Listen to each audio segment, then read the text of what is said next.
नमस्कार दोस्तों, स्वागत है आपका डीजी हिमाचल पर, जहां पर हम पेश करते हैं हिमाचल की राजनीति से लेकर कर्मचारी पेंशनर से जुड़ी हर खबर सबसे पहले और सबसे सटीक। आगे बढ़ने से पहले हमारे चैनल को सब्सक्राइब जरूर करें। हिमाचल हाईकोर्ट ने कहा, विभागीय जांच में दोष मुक्त कर्मचारी को पिछली तिथि से मिलेंगे सभी सेवा लाभ। कर्मचारियों की समस्याओं पर चर्चा के लिए एमडी ने बुलाई बैठक, इन मांगों पर होगा मंथन। चतुर्थ श्रेणी कर्मचारी संघ ने सेवानिवृत्ति की आयु 60 वर्ष करने की उठाई मांग। महिलाओं को सरकारी नौकरी में मिलेगा 25% कोटा, सीएम सुक्खू ने महिला दिवस पर नाहन में की बड़ी घोषणा। हिमाचल हाईकोर्ट ने कहा कि यदि किसी कर्मचारी को विभागीय जांच के कारण पदोन्नति से वंचित रखा जाता है और बाद में वह जांच में निर्दोष पाया जाता है तो वह पिछली तिथि से सभी वित्तीय लाभ और पदोन्नति का हकदार होगा। अदालत ने सरकार को याचिकाकर्ता सुरेंद्र पाल चड्ढा को पदोन्नति के सभी वित्तीय लाभ देने के आदेश दिए हैं। न्यायाधीश अजय मोहन गोयल की अदालत ने कहा है कि याचिकाकर्ता को पदोन्नति लाभ न मिलना उसकी गलती नहीं बल्कि लंबित कार्यवाही कारण बना है। याचिकाकर्ता वर्ष 2012 में हेडमास्टर नियुक्त हुए थे। वर्ष 2015-16 के दौरान उनके खिलाफ कुछ शिकायतें दर्ज की गई, जिसके चलते विभाग ने उनके खिलाफ जांच शुरू कर दी। इस कार्रवाई के लंबित रहने के कारण जून 2016 में जब उनके कनिष्ठ सहयोगियों को प्रिंसिपल पद पर पदोन्नत किया गया तो याचिकाकर्ता का नाम सील बंद लिफाफे की प्रक्रिया के तहत रोक दिया गया। जांच पूरी होने के बाद जब याचिकाकर्ता पूरी तरह निर्दोष पाया गया तो सरकार ने उन्हें पदोन्नति तो दी, लेकिन लाभ नोशनल बेसिस पर दिए। सरकार का तर्क था कि काम नहीं तो वेतन नहीं के सिद्धांत और फंडामेंटल रूल 17(1) के तहत जब तक कर्मचारी ने पद पर कार्य न किया हो वह वास्तविक वेतन का हकदार नहीं हो सकता। हाईकोर्ट ने आदेश दिए हैं कि 2 जून 2016 से याचिकाकर्ता को प्रधानाचार्य पद के सभी परिणामी लाभ दिए जाए।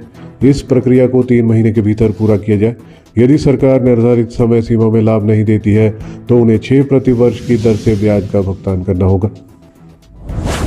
चतुर्थ श्रेणी कर्मचारी संघ ने सेवानिवृत्ति की आयु 60 वर्ष करने की उठाई मांग।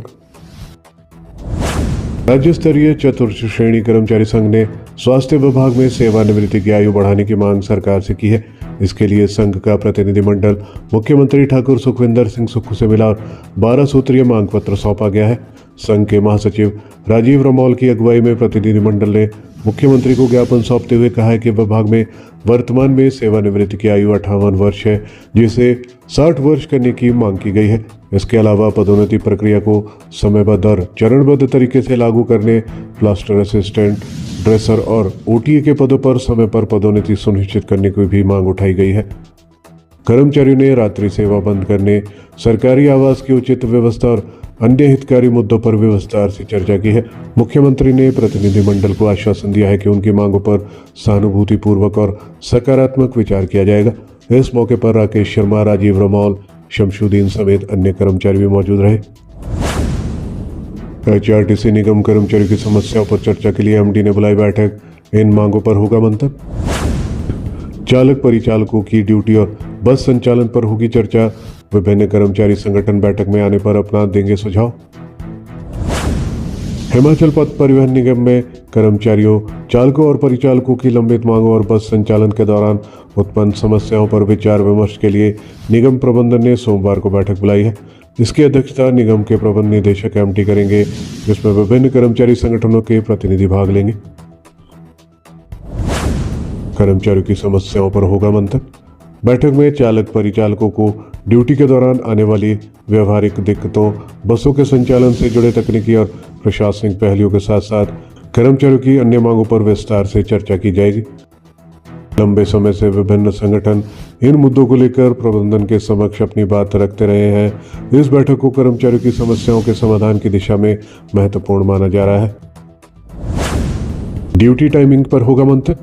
चालक परिचालकों की ड्यूटी टाइमिंग, बसों की तकनीकी स्थिति, रूट संचालन के दौरान आने वाली चुनौतियों और कार्य परिस्थितियों पर विशेष चर्चा की जा सकती है। निगम प्रबंधन की ओर से संवाद के माध्यम से कई मुद्दों पर सकारात्मक समाधान निकालने की उम्मीद जताई जा रही है। हिमाचल में महिलाओं को सरकारी नौकरी में मिलेगा 25% कोटा, सीएम सुक्खू ने महिला दिवस पर नाहन में की बड़ी घोषणा। महिला सम्मान राशि 1 लाख से बढ़कर होगी 2 लाख रुपए। नाहन मेडिकल कॉलेज को 500 करोड़ एमएससी कक्षाएं होंगी शुरू। जिला सिरमौर मुख्यालय नाहन के ऐतिहासिक चौगान मैदान में अंतर्राष्ट्रीय महिला दिवस के राज्य स्तरीय कार्यक्रम में मुख्यमंत्री ठाकुर सुखविंदर सिंह सुक्खू ने महिलाओं के लिए कई बड़े ऐलान किए हैं। हिमाचल प्रदेश की महिलाओं के लिए पुलिस में सब इंस्पेक्टर की विशेष भर्ती आयोजित की जाएगी। इसके साथ ही हिमाचल प्रदेश में क्लास 3 श्रेणी की नौकरियों में महिलाओं को 25% कोटा आरक्षित किया जाएगा। महिला सम्मान राशि होगी 2 गुना। इसके साथ ही सामाजिक न्याय एवं अधिकारिता विभाग द्वारा महिलाओं को जो महिला सम्मान राशि प्रदान की जाती है वह 1 लाख रुपए से बढ़कर 2 लाख रुपए करने की घोषणा की गई है। 12 में से 3 जिलों की डीसी महिलाएं लाहौल में मुख्य पदों पर नारी। मुख्यमंत्री सुक्खू ने कहा कि आज हिमाचल प्रदेश के 12 जिलों में से 3 जिलों की डीसी महिलाएं हैं, जिसमें सिरमौर, हमीरपुर व लाहौल स्पीति जिला शामिल है। देश में क्षेत्रफल की दृष्टि से दूसरे सबसे बड़े जिला लाहौल स्पीति में तो डीसी, एएसपी और एसडीएम सभी महिलाएं हैं। महिलाएं परिवार के साथ साथ प्रशासन में भी बेहतर सामंजस्य स्थापित कर सरकार चलाने में सहायता कर रही है। कई विभागों की निदेशक तथा सह निदेशक भी महिला अधिकारी है। देश में सबसे अधिक शिक्षित महिलाएं हिमाचल प्रदेश में है। नाहन कॉलेज में एमएससी कक्षाएं होंगी शुरू। साथ ही एनएसयूआई के छात्रों की मांग पर पीजी कॉलेज नाहन में विभिन्न विषयों में एमएससी कक्षाएं आगामी शैक्षणिक सत्र से शुरू करने की घोषणा की गई है। मुख्यमंत्री ने कहा कि आने वाले बजट में महिलाओं के लिए और बड़ी घोषणाएं की जाएंगी।